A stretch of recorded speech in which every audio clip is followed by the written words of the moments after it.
Hey, Shalom. First off, give all praise, honor, and glory unto Yahweh, Bashem Yashai, Bashem Karkadash, the bonders to the apostles and elders of GMS. Salutes and honors to the elect, all the brothers across the four corners who are enduring in truth and in sincerity, and the women and children who follow.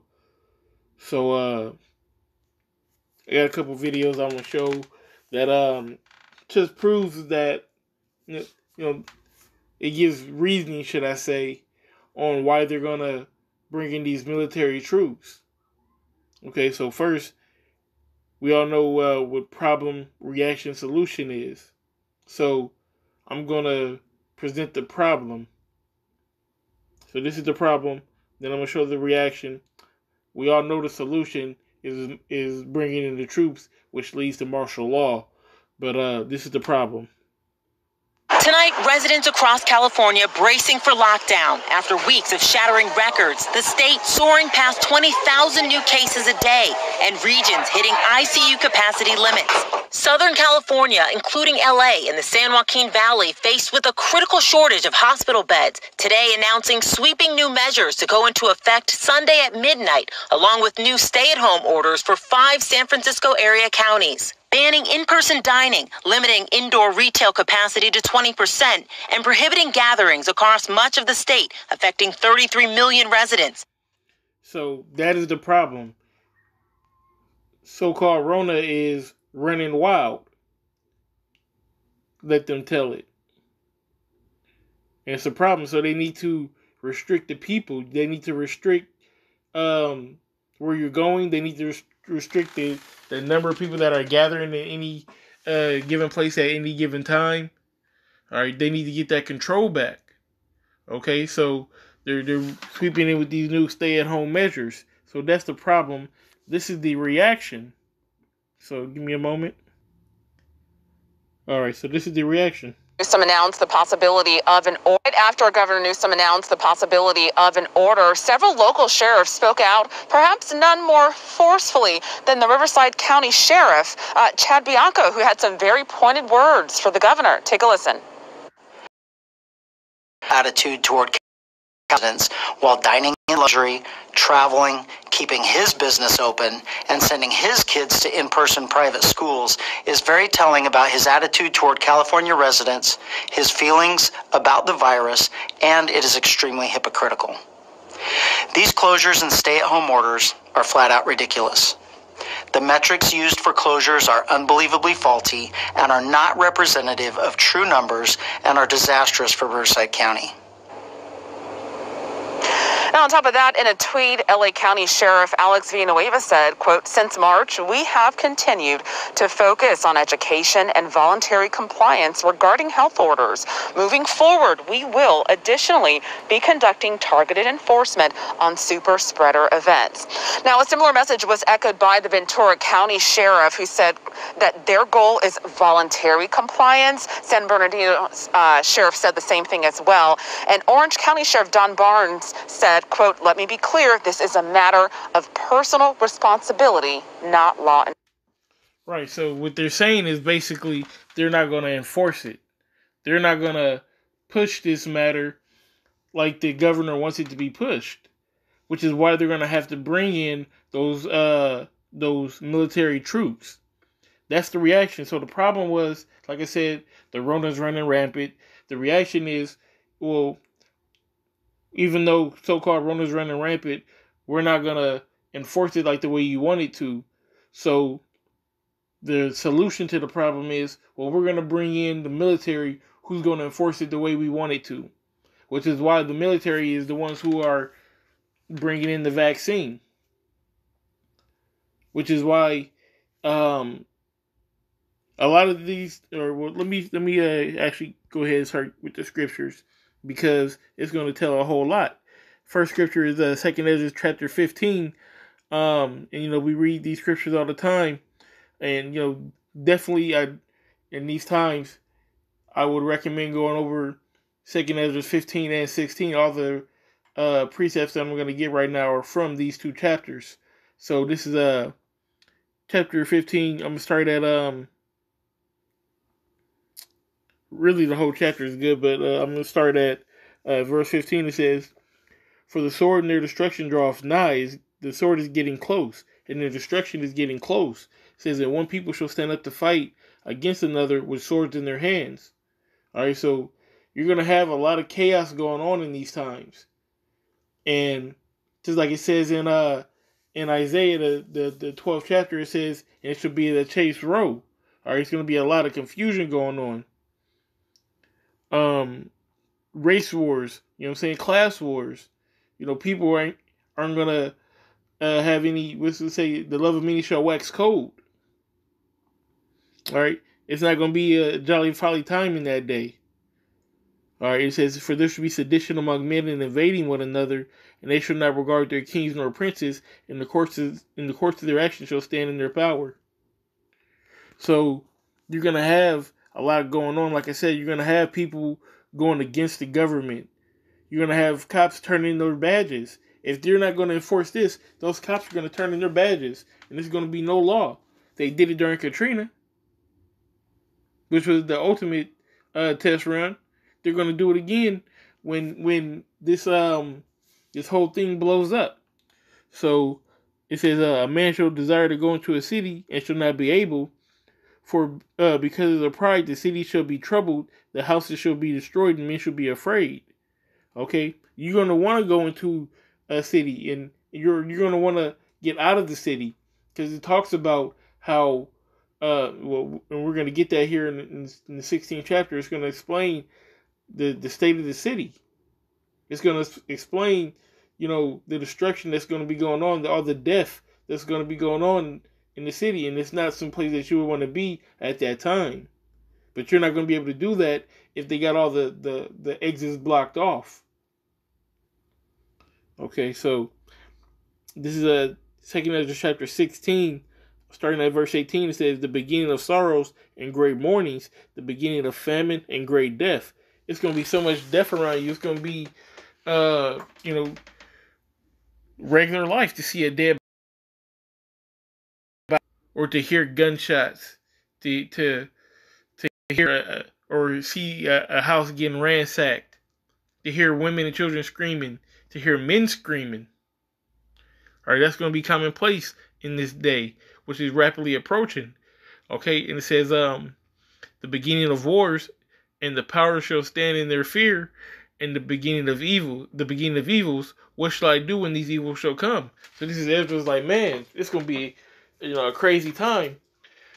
You know, how am I going to be able, what am I going to do to escape this? Which, of course, we have to keep faith. We have to keep our faith in Yahweh B'Shem Yahushai, that he will protect us and get us through this.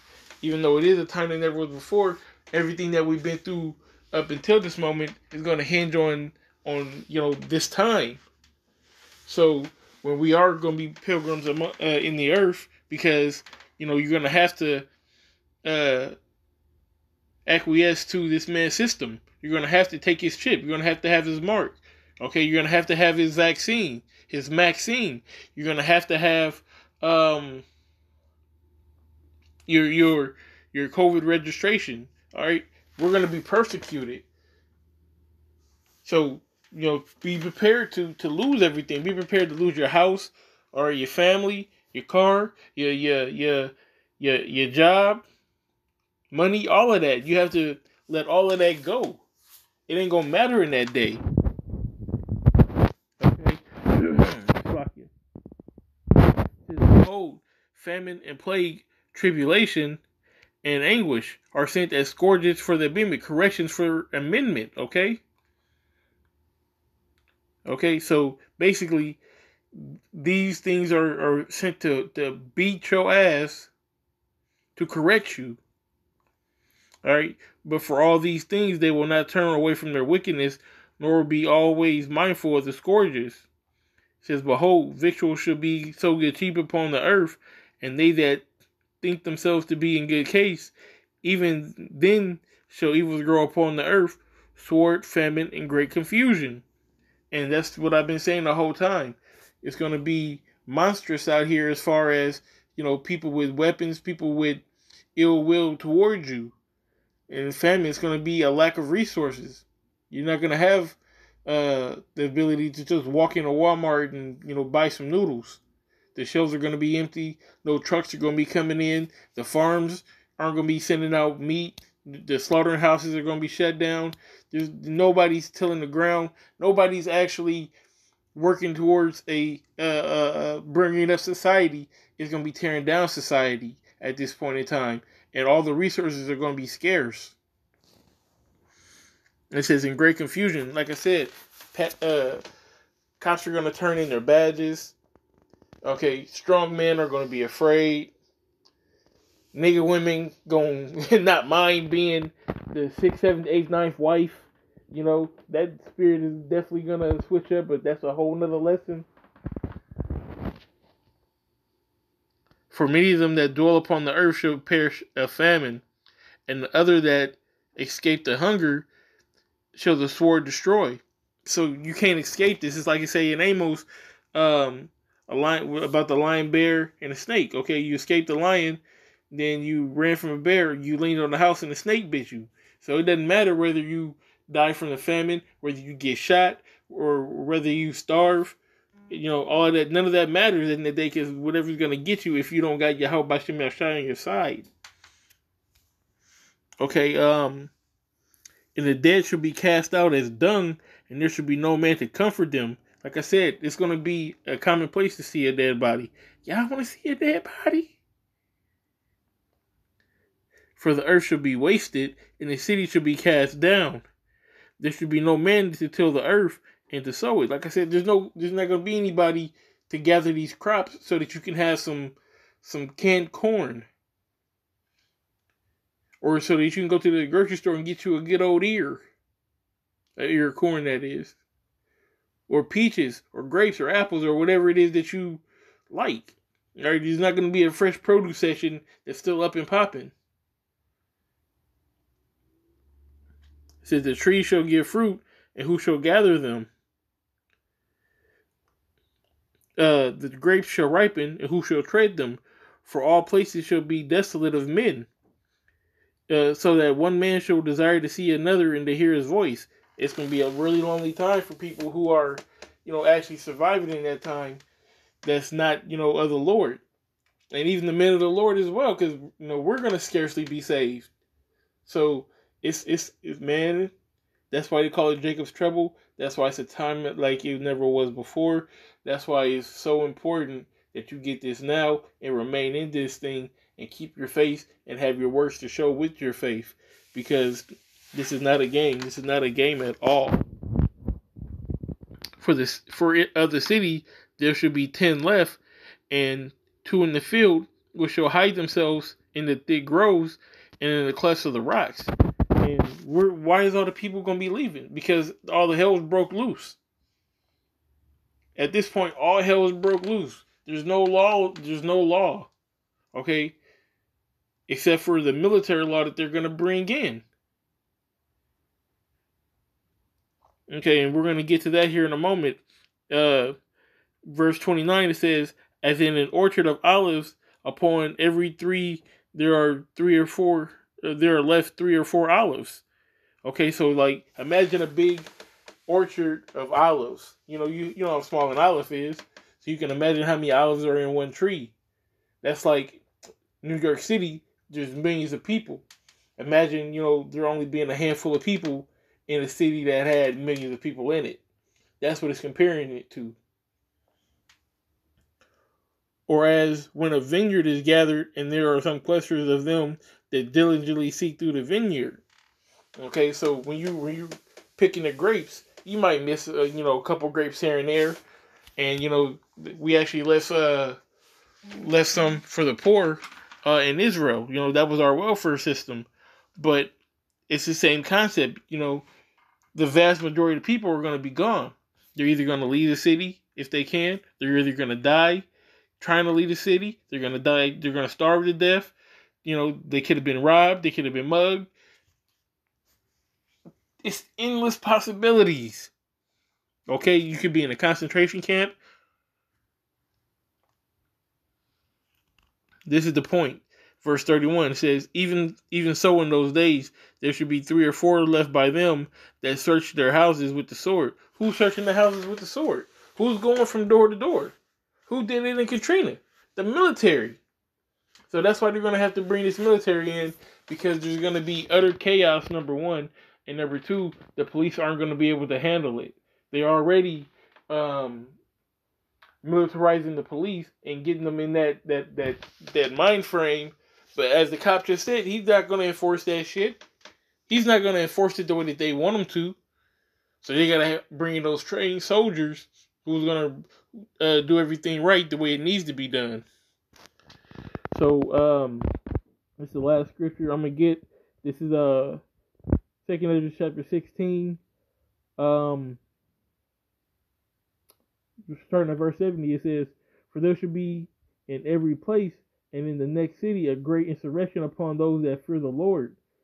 They shall be like madmen, sparing none, but still spoiling and destroying those that fear the Lord." Okay?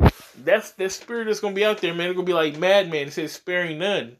All right? They're not going to have pity on you. You're a woman, they're not going to have pity on you. You got kids, they're not going to have pity on you. They don't care. You're an enemy. You're the ops. All right? And if you ain't got Yahweh B'Shem Yahushai on your side, in that day, you through. If you took the mark in that day, you through.